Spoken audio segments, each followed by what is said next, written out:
I'm Martin Nolan, Executive Director of Julian's Auctions here at the Hard Rock Cafe with our annual Icons and Items Rock and Roll auction. This guitar was actually smashed in Williamsburg, Pennsylvania, 1989. Estimated 200 to 400,000. He's actually written on the guitar, you know, we can't have rock and roll then throw my ass in jail.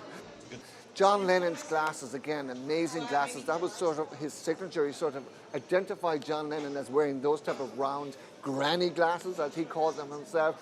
And they're photo matched to a photograph taken by Ian McKellen for the book, The Lives of John Lennon. It comes with that book as well.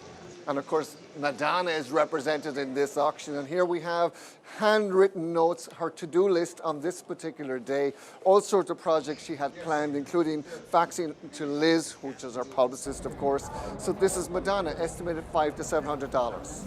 His band, his current band, they got together and had a benefit concert for Taylor Hawkins, and we have an incredible Eddie Van Halen Frankenstein guitar that's signed by all the band members of Foo Fighters and all the various people that actually performed on stage on that night. The actual beehive that she wore, that was her style, and that's what we all came to know and love. That's in the auction, estimated 10 to 20,000, very conservatively. But again, an incredible item to include in this, really.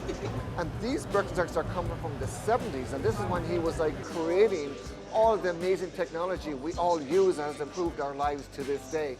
So something like that, estimated 60 to 80,000. Seems a high price for a pair of Birkenstocks, but those are big shoes to fill.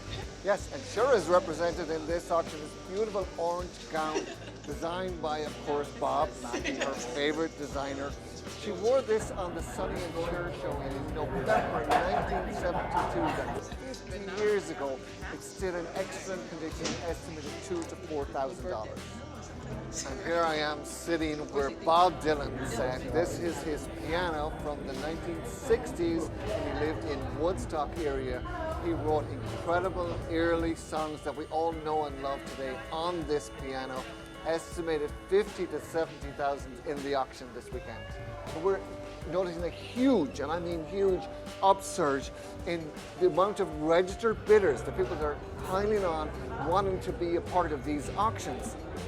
So yes, also the stock market is in flux, the bond market is in flux, the real estate is in flux, so people are sort of taking their money out of sort of intangible items or even real estate items that they have in their investment portfolio and choosing to own something cool, something that they can relate to, and also you're buying something iconic.